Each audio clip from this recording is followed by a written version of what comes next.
This episode is brought to you by Care.com. Watching your loved ones age is one of life's toughest transitions. My friend is going through this right now. It's hard enough to determine when our parents need more support, and once we do, it can be hard to know where to start. If you're like my friend and you don't know where to start, Care.com is here to help you breathe again. You can browse background-checked in-home caregivers or local senior living communities. Care.com has specialized support for everything from light meal prep to support for loved ones with dementia, and they're all backed by real reviews from families just like yours. Care.com also has safety and hiring tools so that you can hire with confidence. Or you can get a senior care advisor plan, which is a master's degree level social worker to help you build a personalized care plan. I'm partnering with Care.com because it really is an easier way to find help. For a limited time, you can go to Care.com and use code BEHAVIOR for 20% off your initial Care.com subscription or your senior care advisor plan. That's BEHAVIOR, all one word. With Care.com, start your senior care journey with confidence. When it's not you, it's Care.com. If technology has become the biggest battle in your home and you are negotiating screen time more than bedtime, this episode's for you. Hi, I'm Mandy, the family behaviorist, and these are three of my favorite little humans. Hi, I'm on this podcast. Let's do this. Let's do this. This is the behavior blueprint where we can figure out why kids do what they do. Is that why parents yell sometimes? Sometimes, because parenthood is messy, behavior is complex, but with the right blueprint, we can figure it out together. Yeah!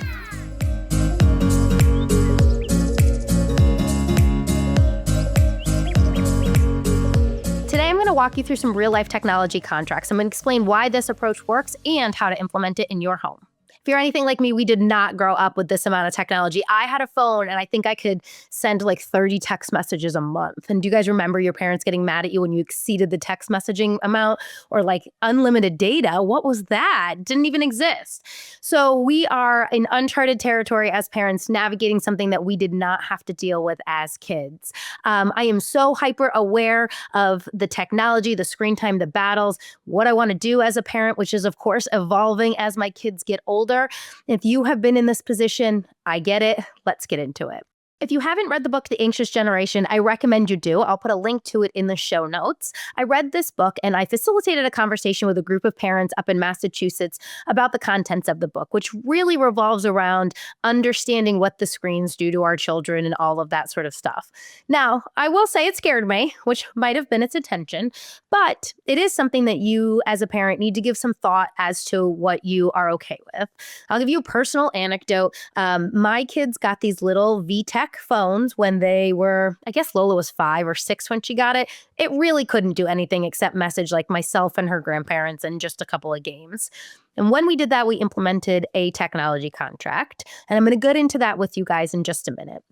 The next bit of technology Lola got when she was 8, and she got an Amazon tablet. And I really didn't put much on it, but I will tell you she downloaded Roblox, and I was like, okay, in my naivete. One day Lola was like, yeah, Mom, this guy was being really mean online. And so I told him that he was not being nice and to knock it off. And I was like, what? So that was my first moment of realizing I needed to be far more aware of what my kids were doing on their devices, what were the applications and games that they were playing. And I really needed some rules around what that looked like. So Roblox is no longer on here. And just a piece of anecdotal advice, Roblox is one of, they say, one of the worst apps for kids just due to some of those chat features. So when that happened, it gave us a good opportunity to talk about what some of the parameters are on those apps. And for me, chat feature is a hard no at this point. Now, I am not here to tell you what you should or shouldn't let your kids engage with. That is obviously personal preference. I know many kids who enjoy Roblox. My kids tell me all the time. But I want to go over our technology contract for littler kids, and now as my daughter gets older and into tweens, just to help you establish how to put some parameters around technology. If you are a parent of a very little listening, thank you for being here. But I would urge you to do a little bit of research. There is huge correlation between screen time and expressive language, and delays in expressive language with really young children who engage in a lot of screen time. Now, I am not on some soapbox. We absolutely use screens. My kids have tablets and they have access to TV. I will say we use the tablets minimally, mostly in the car. This is how bad it is, though. One time my cousin was getting married. out in Utah, and my girls had a dance recital, and I was like, "Oh, we're gonna miss the wedding. We're gonna do the dance recital." The girls have been dancing all year, and my daughter goes, "Oh, I want to go to the wedding because I get to use my iPad on the plane." Oh no. That was the first moment of like, oh my gosh, the iPad has a really big draw. You've been dreaming of this dance recital for months, and suddenly the iPad on the plane takes more precedence. So, those were all things to think about as we got into our contract. All right, this is my technology contract for littles. I started it with Lola when she was 5, and I'm going to go over each bullet point, and I'm going to talk about why I put some of these things into place. You should know that this technology contract is available on my website under free resources. It is editable, so obviously make it appropriate for your home, but we'll go over the boundaries and why I decided to do these particular ones. Okay. So first things first, it looks like this. If you're looking, it's a cute little contract. It has, yeah, little phones at the top. It's very cute. So it says, I will be able to use my phone for a period of time my parents and I have talked about and agreed upon. I just wanted to be really clear that in our home, there isn't a designated time. It's not like you get it every day between 4 and 6. If that is appropriate in your home, wonderful. Consider adding that to the contract. But in my home, it's sort of like sometimes they ask and the answer will be yes, sometimes they won't. But when they get it, I try to be as clear as possible the duration of time that they're going to have. The next item, I must have permission to use my phone. I can ask for permission after school or when my chores are done. The answer might not always be yes. It is okay. I can ask another time. If I yell when mom or dad say no, my parents might take my phone away for the day. I just wanted to be super clear that you can ask, but the answer is not always going to be yes. A big thing for me when it comes to technology and screen times is the behavior around technology. So if this is causing us to have big behavioral outbursts or super strong feelings, this might not be a really good relationship that we're cultivating. I should enjoy activities other than being on my phone, such as reading a book, playing outside, going on the trampoline, playing with Barbies, riding my bike or rollerblades, making potions. It has always been really important to me that my kids be kids. And so personally, I have this feeling of like once they get too far into a device, some of that goes away. And so that's why I've been sort of strict about it. I hope I'm equally as strict with Marley as I am Lola, but she's the first, so I guess we'll see.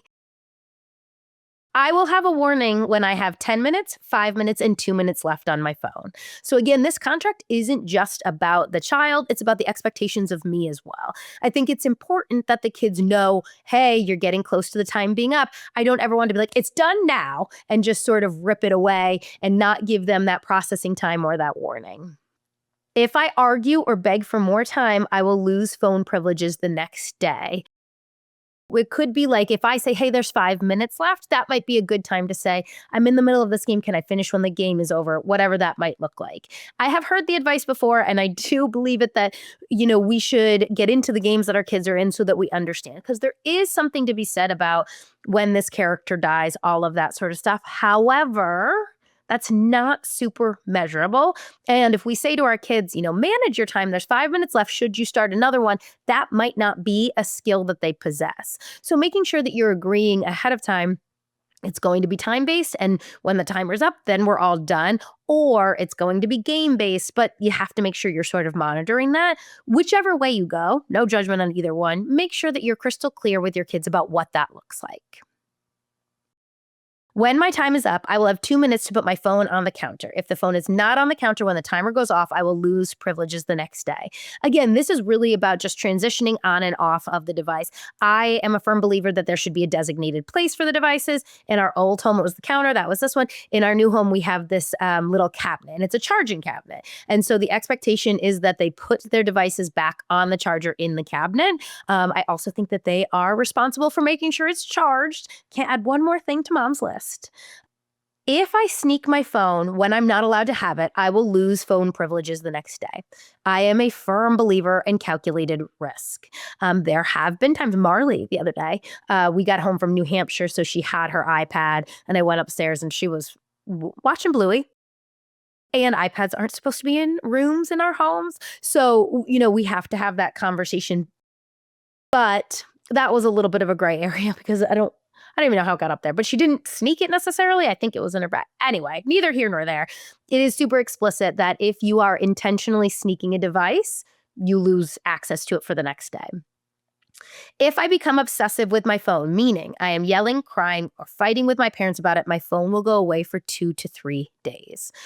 This is one we've had a very hard line on. And I will be honest, Lola's 9. So it's probably been about 4 or 5 years of having a device. We have not had an issue with this at all because maybe there was once, maybe it was, contingency shaped, and it has not been problematic because they're super clear that like that will just go away. I go on to say, using a phone is a privilege, not a right. If I break these rules, my phone will be taken away and my parents will decide for how long. It is fun to use phones, but I still need limits.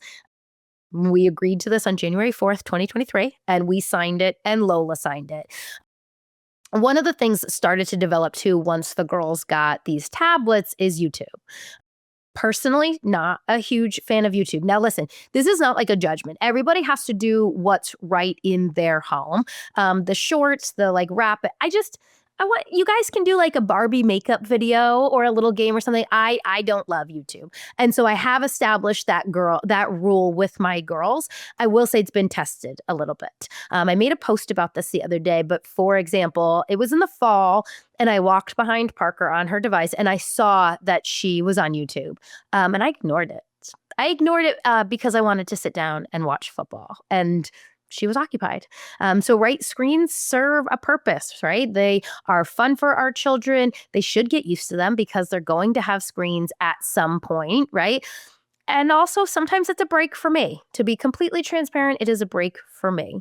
So I went down and I sat down and watched football. I was feeling good. And about 10 minutes later, I was like, the YouTube thing, I just don't think there's enough parameters on it. They get into places. I wasn't monitoring it. I was in the other room. So I got my lazy butt up and I went and I said, "Hey, P." And she looked at me. She said, "I know I'm on YouTube." I said, "Okay." So we're going to put it away and we're not going to have iPad for about a week. Now, again, iPads aren't used excessively in my home. So that happened in October. And I don't think they touched the devices again until we went to New Hampshire in December. Funnily enough, is that a word? Funny enough, we go to New Hampshire every fall with my friends. They have children the exact same ages. And my friend and I were like, "Listen, no devices." And I was like, "Cool, I agree, no devices." So we didn't bring any devices. They ended up bringing their devices and then they were using them at some point. And I was honest with Lola. I was like, "We agreed no devices." So she looked at me and she was like, "This is unfair." And I had to be like, "You're right. It absolutely is unfair, and I'm sorry." I think maybe I let her use my phone for a few minutes or something along those lines. Personally, in our home, my children don't use my phone. It's not like they're sitting at the dinner table or when we're out to eat. We do not bring iPads out to eat. We are bringing coloring. We are doing stickers. We are doing other things. iPads are strictly for occasionally at home when they ask appropriately. We've had a couple snow days lately, so they've had access then. If we're traveling, they have access at those points. But this is not like a every day I'm engaging with this. So anyway, that was my contract for little kids. Like I said, it's available on my website under free resources. So at thefamilybehaviorist.com under free resources, it's editable so you can make it appropriate for you. Lola and I did this together. I sort of put it in place, but we talked about it. And remember, the contract also holds me accountable. So those are some things we're going to want to keep in mind. However, Lola is 9 now. And the other day she came home with a list of all of her friends' phone numbers. I was like, "Cool, love this idea." And then they all FaceTimed and I was okay with that. It was my phone. Sure, FaceTime. And then a group message started. And that was eye-opening. I had been thinking about this tween contract for a while, but this catapulted me into making it because I realized that we're no longer now just dealing with transitioning on and off of devices in appropriate amount of time. We're now starting to deal with what does it look like to be an appropriate engager with messages, with FaceTimes, all of that sort of thing. So it's time for a new contract to sort of adjust to what some of that looks like. All right, everyone, I am turning 40 this year, and I had a long, hard look in the mirror, and I realized it's time to pay better attention to my skin. I swear my 9-year-old has better skincare than I do. I've started using OneSkin's products, specifically this under eye cream. I use this every day, and honestly, you can look at my videos. There is a noticeable difference in my eyes.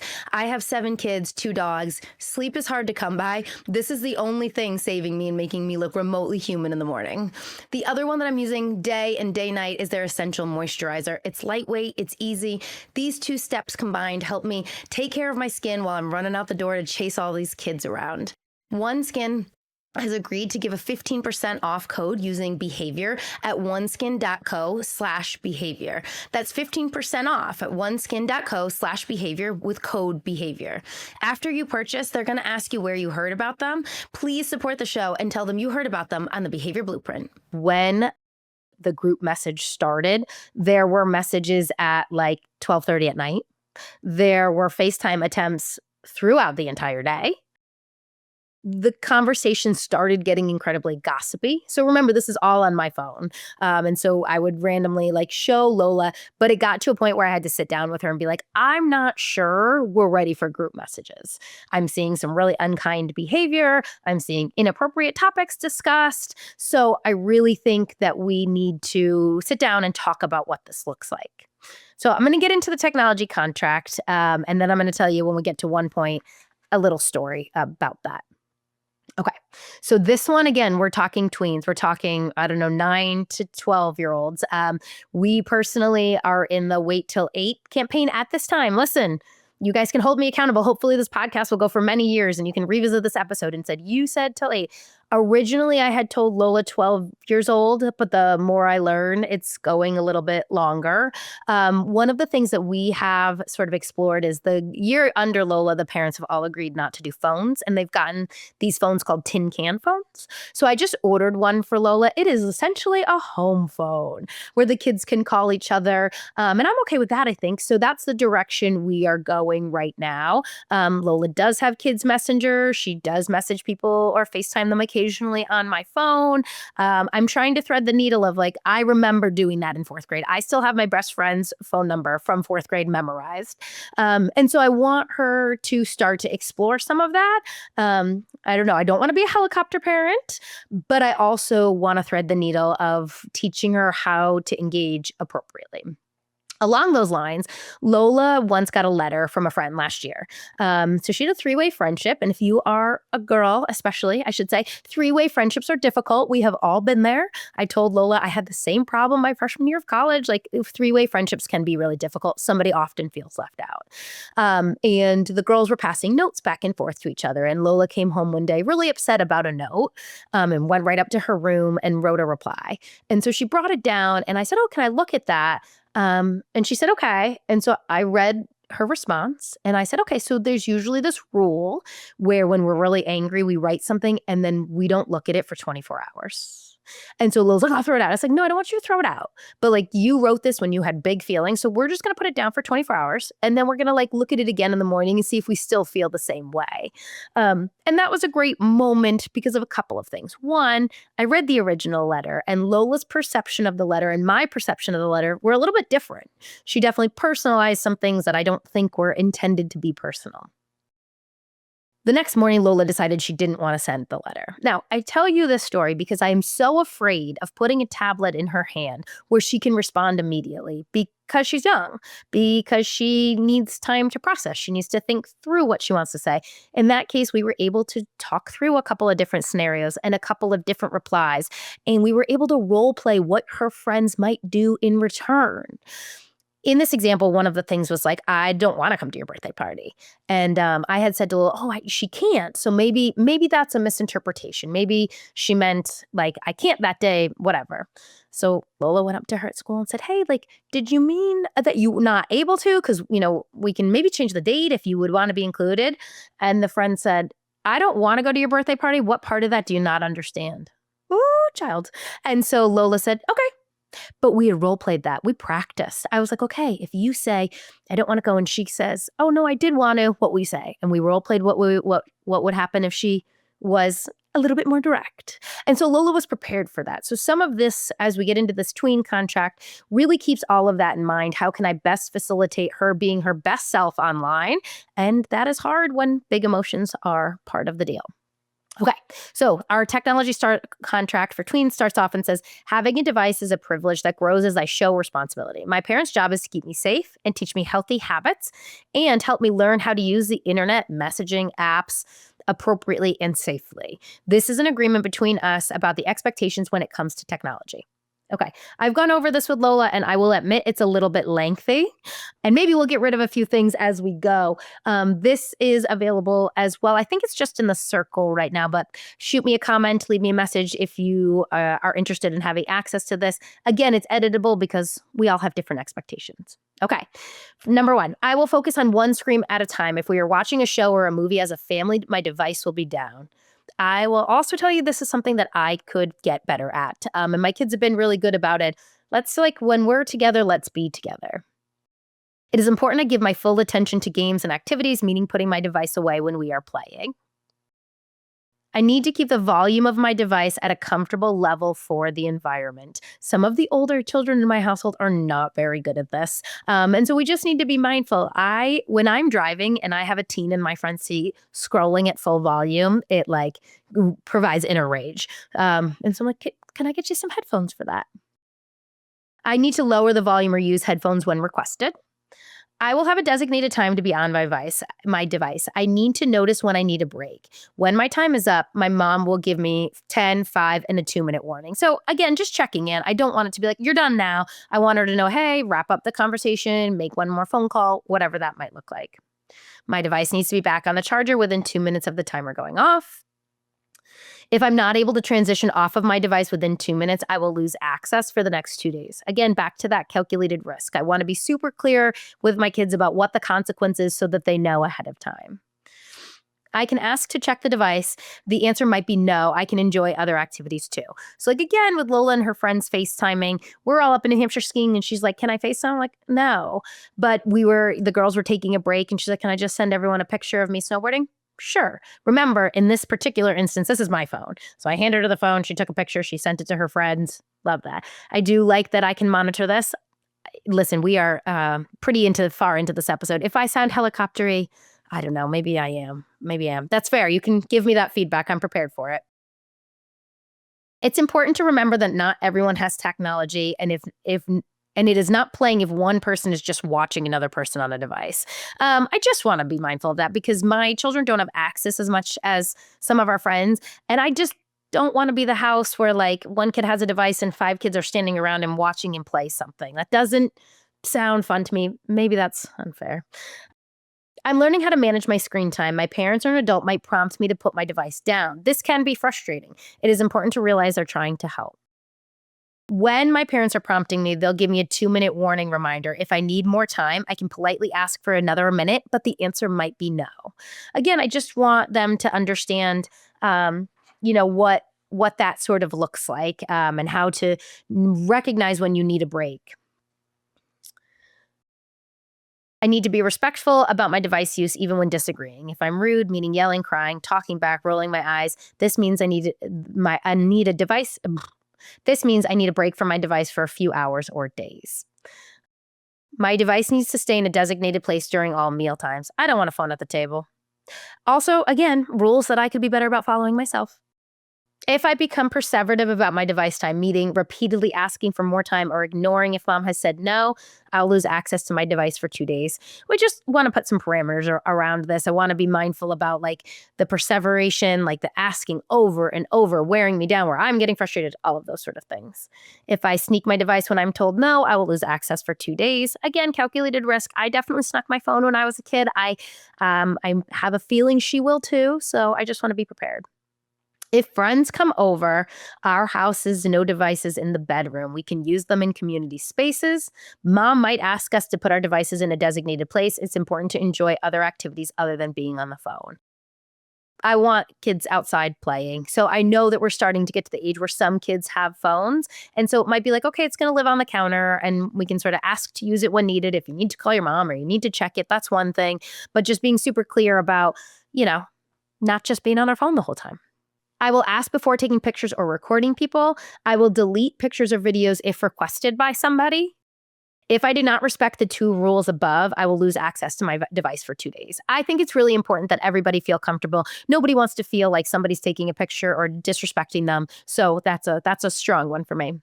I need to be kind. Remember, anything I say can live on the internet. I send or text can live on the internet forever. I can't take things back once they have been said.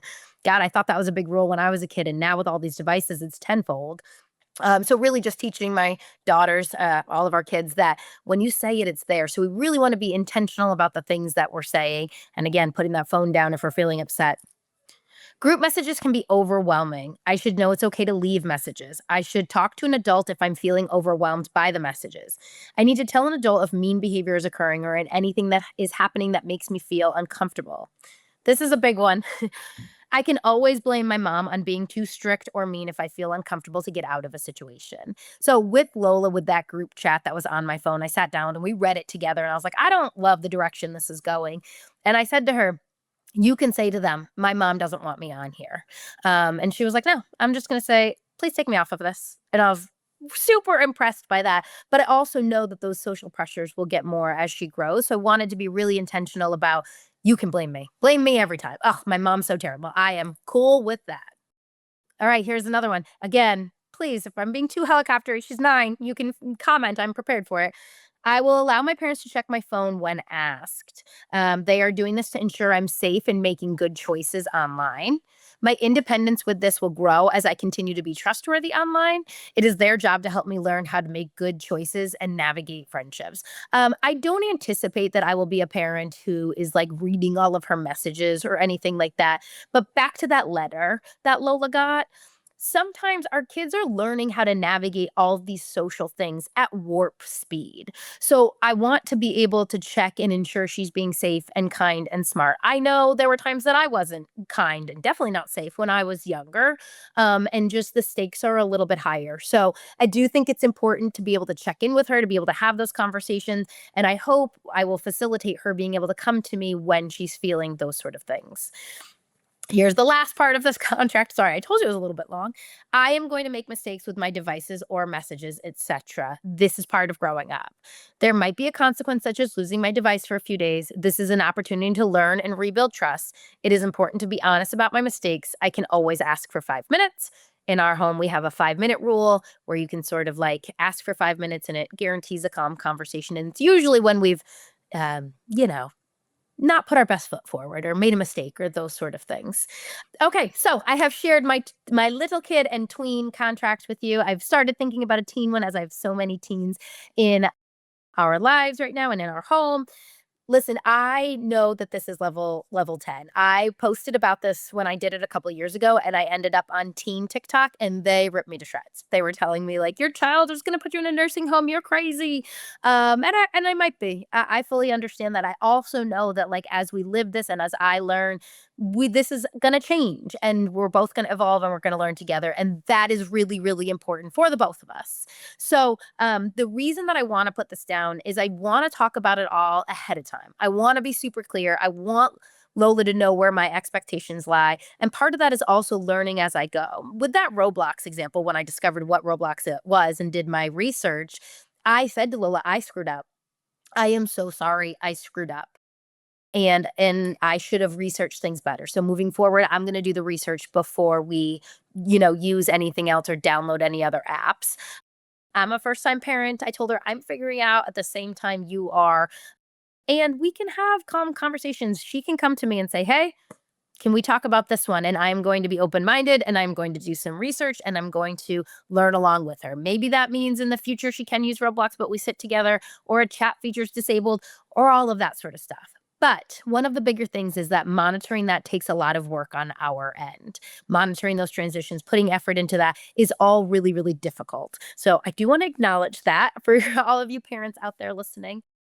The tech contract works because everyone is clear, everyone signs it, we talk about it ahead of time, everyone participates. The rules aren't emotional, and it's not like I'm just making them up on the fly, like, you don't get off, your device is gone forever, which, of course, I've never said that.